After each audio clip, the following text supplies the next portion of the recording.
church, now we get to just, relax, talk a little bit. You drink coffee? Yeah, I drink coffee. I drink it every day. Every day? Every day. Really? I brew it alone. You brew it, yeah. With P60. The workout was a little different, yeah? Yeah. A lot of isometric. Yeah. So, it's harder for me. Yeah, isometric, it is difficult. And I think the workout we did today, but I thought I could do this type of work with you because you're already in shape. So you already have a physicality about you. So that's a good thing about working out with Shamgar is.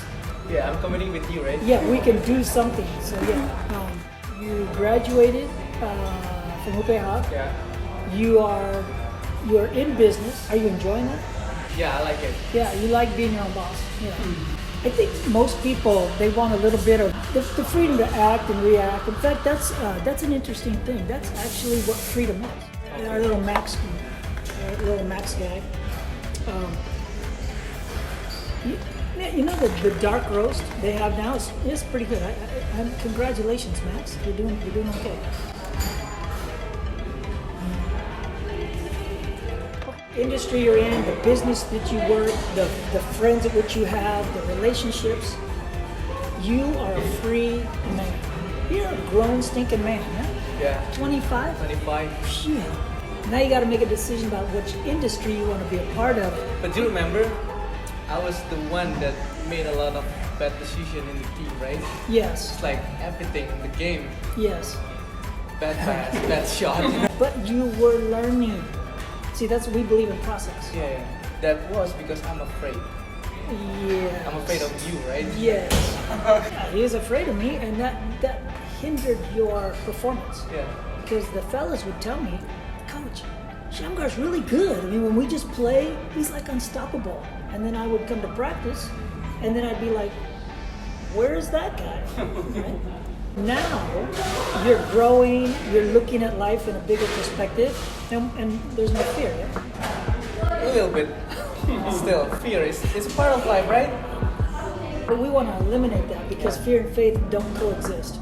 The one time, there's a morning practice, 5 a.m. Yeah. And at the end, you told us to do free throws, six rings. Yeah, 6, yeah. Yeah, 6 rings. And whoever finished first, Yeah. got coffee with you. Yeah. You're like, I told you that I'm afraid, I'm not believing myself, and you're like, no, why did you think like that? And you told me that one time at the end of the practice, you asked the guys to choose one person to shoot the ball 3-point, and if he made it, we didn't have 16. Yeah.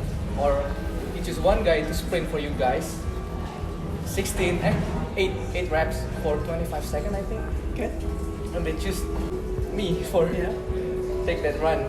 Yeah. And you told me, why you don't believe in yourself? Your friends believe in you, and you changed my perspective on that one. Wow. Just simple. Yeah, it's a simple thing, words. isn't it? Yeah. What you just said is very important because Jesus always used the simplest illustrations for the common people, but he spoke with authority and he said it, and it transformed things. Yeah. And that's the way we're supposed to be. We're not supposed to make things difficult. We're not supposed to speak in such a way that no one knows what we're talking about. Yeah. Let's just bring it down to the simple and be clear and see what God will do with it. You wrote to me a bit ago and we were talking about books, and I was really impressed. I was like, wow, you have no idea. You think that I've influenced you, and I appreciate that, but you have also influenced me. In fact, I've used you in a couple of talks I've had lately about you reading books, expanding your mind, and seeking truth. You have no idea how happy that made me. Wow. My struggle from now is I love to read. I love to get the aha moment, right? Yeah. But I'm struggling to practice it. Yeah. Put it in the work in my life. Remember what the Bible says. So knowledge, understanding, wisdom. Yeah. The first thing you have to do is gain knowledge, which you're doing by reading. Then you understand it. You begin to think, okay, how can this be applied in the world? And the last one is wisdom, the application of the knowledge of what you've gained. It's a process. Don't be too hard on yourself. Just move forward. But the fact that you're reading good books, what are a few titles or a few books that you've been kind of looking at, and maybe you could share? Play the man. It's about how you become a man that God intended you to be. He told us that by being a man, it means you're being vulnerable. Like you can cry, you can be yourself. Like not the man that stay strong, keep the be tough enough, but fake it. Yeah, I think there's a time and place, but I do think men need to be vulnerable, and I think there's a lot of people who think that men aren't supposed to be vulnerable, but we are, and we're supposed to be compassionate. But that doesn't mean we're supposed to be weak. Yeah. But I think humility, compassion, love, these are not weaknesses. Yeah, these are strengths. That's strength. Yeah, these are strengths. However, when and how those are illustrated to the world matters. But have you ever cried, Coach? Oh, absolutely, sure. Like cry. Yeah, when my dad passed away. Okay. So when my dad died, yeah, I was broken. I couldn't believe it. I have woken up in the middle of the night with tears and crying because of sin, because of situations in my life, because of things that are happening around me, for sure. But that doesn't mean, I don't make it a practice. I'm not looking to poke myself in the eye every day and cry. But I think there's a time and a place at which emotion and situations of life demand tears. Absolutely. I've cried with my wife many times. They cry with us. Well, no, but I've cried with him. Really good? Yeah. We've had tears. We've had times in our life because we're going through situations in life, and my heart of compassion towards him. With Laura. Laura's dad passed away, and the idea that, the struggle of life brings somebody to an emotional connection. There's a time and a place. We haven't had that time and a place. And on the basketball court, no, there's not. That's really not the time to shed tears. But we do share blood. We share blood. Tears. Yeah, we share a lot of sweat. Sweats. Yeah. But that's a good book, and that's a good thing to think about. Your responsibility right now is to become a man. To be a man, to actually live and behave like a godly man. Oh, that takes effort. There's one book, David and Goliath, like I told you, right? By Malcolm. Yeah. He changed the way I think about David versus Goliath. Everyone now think, even I think it's just a miraculous way David win against Goliath, right? But it's not. Right. It's a product of David's faithfulness, His preparation. like he stayed faithful to be a shepherd, Yeah. like the lowest job, right? Yeah. In the society. Stay faithful to take that job, Yeah. to take care of his sheep. Yeah. He practiced his skill in slingshot, right? Yeah. And when he chooses to face Goliath, it's not that he don't know what to do. He don't know what. It's not like he gambling like I will lose or win. But he knows he will win. Yeah. But the expectation of people like, oh man, David's just too small and Goliath's too big. Often people focus on the giants. David, he know he will win. Yeah. In this book, he told us that Goliath facing David is like an army against the people using a 45 pistol. Yeah. There's no chance to win. Actually, the advantage was with David because Goliath had to be hand-to-hand combat, had to be very close. That's his expectation, right? Yeah. But Goliath didn't have good eyes. He was led to the battlefield by somebody else. That's right. And Goliath had no mobility. Remember basketball terms, quick beats big. Yeah. Okay. So David, he had all the advantages. He was not only skilled in Slingshot. that slingshot that could hit somebody 100 yards away. That's the length of a soccer field. That's amazing. Yeah. And David was good at it, and he'd already fought lions. He's great at it. He'd fought lions. He'd fought bears. Eagles.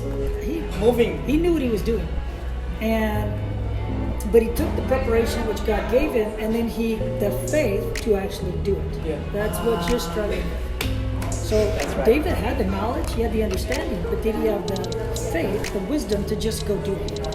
Especially when everybody around him was telling him no. Yeah. Even Saul gave him the. Well, they were all telling him you can't win. But David, no, I can win. I have the skill set. I've been prepared for this moment, and I will win. But he had to apply it. He could have known all that and then stayed on the sideline, but he didn't. Have you ever struggled with addiction in your life? I'm very fortunate in that. It isn't that I haven't seen pornography. I have. I remember at 5th grade, it was my first exposure to Playboy magazine. And of course, there were times of struggle. But no, then my life went on. How you deal with that? That's a temptation, right? Well, sure. You're a man. Well, I was in high school. Everybody's traveling towards something. So you can travel towards anything you choose to travel towards in life. Your direction of life is always going to be either towards one thing or another thing. You can seek things that are bad. You can seek things that are negative. You can seek things that are destructive. You can seek anything you want. You can waste your life on things that don't matter. Books you shouldn't read. The internet you shouldn't be involved in. Relationships you shouldn't have. It's whatever. Or you can seek things you should seek. And I think you spend more time doing what you should do, you'll have a whole lot less time to do what you shouldn't do. When I was 16, I started coaching little kids, pouring my life into little kids as a coach. I started a youth group when I was 16 years old. A children's church when I was 17. I began to go to a men's ministry at age 18. I went to university to become a youth minister at age 19. I went to seminary after university. I invested my life into young people from a very young age and in coaching and in building a relationship with my wife. I fell in love with Beck. I was 18 years old. My whole life has been about her. For the first year of our relationship, I didn't even know there was another girl on the whole planet.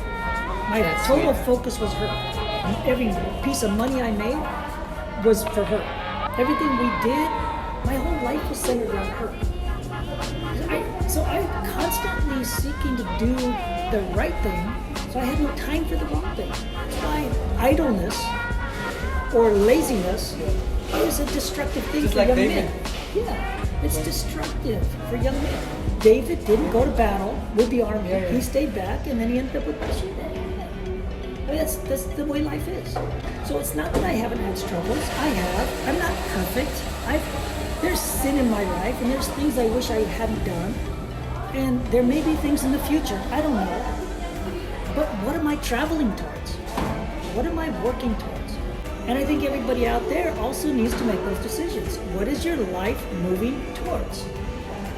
You don't want to get addicted. You don't want your life to be worthless. Well, then don't hang out with addicted people.